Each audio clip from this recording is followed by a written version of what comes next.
Sumo is my favorite sport, and if you can ever get someone to sit down and watch 3 matches in a row, they'll usually get it immediately. It's got perhaps the most straightforward rule set of any sport: push your opponent out or down, and you win.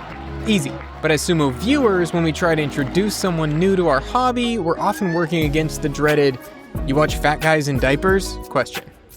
But if you can keep that new viewer watching for a few days of a tournament, sometimes even just a few matches, the insult melts away into the same curiosity we felt at the beginning, at least if you're like me. Questions like, wait, how are they so fast if they're so fat? Wait, look at those hamstrings. Are they actually all jacked? Wait, did he just throw that 400-pound man? But it still doesn't feel great to have that conversation every single time. And it gets even harder when you're talking about Amazumo, at least for me, at least in America. So last April, I was lucky enough to have Goose and JJ from the Sunday Morning Sumo Show convince me to travel to Dallas for the Rollertown Showdown, and I was shocked by how high the level of sumo was that I saw there. Now, I'm not saying these folks should immediately be entered in a stable in Japan, although some of them have traveled with Yamamoto Yuta to train in a stable. But what I do want to say, with 2025 World Sumo Championships coming up in Bangkok, Thailand, September 13th and 14th, is that the international sumo scene has been growing right under our noses, to the point that Americans are hoisting medals and challenging to win in the biggest international sumo tournament around.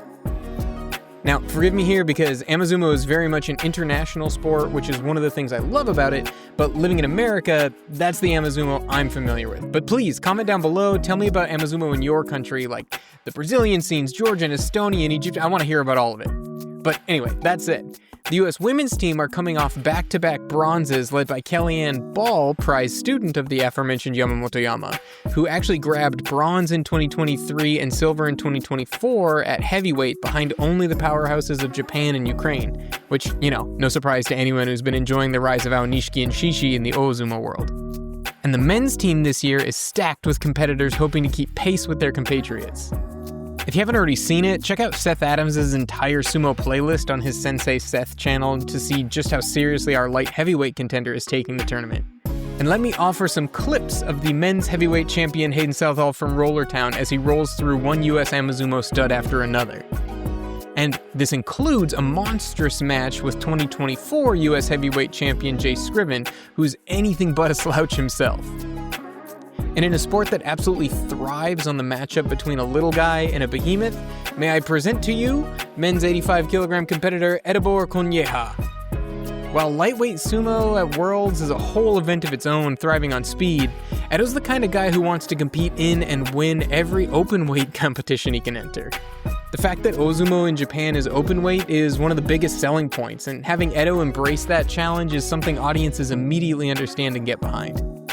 Because again, sumo's a sport that is nearly perfect in its simplicity. It's so accessible from the first second. As soon as you see it, you can feel it plugging into your core fandom instincts, and the split-second nature of its results always leave me anyway asking for one more match, one more. So while we have Hakuho leaving the world of Grand Sumo behind, saying he wants to build the international Amazumo scene, I'm here to tell you, you should give Amazumo a try yourself. There are exciting storylines and elite athletes taking these tournaments incredibly seriously, despite the fact that they don't receive a penny for competing and in fact have to pay their own way to fly halfway across the world to compete. Maybe the pomp and circumstance around Ozumo is what brought you to sumo, but come September, hop on YouTube and give Worlds a try. I promise the matches won't disappoint, and who's complaining about having more sumo to watch?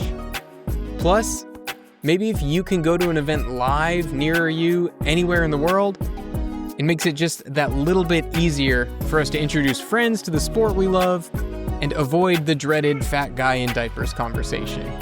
But worst case scenario, you get to see some amazing matches and we can all talk about it together. Thanks for watching, everybody. Talk to you again soon.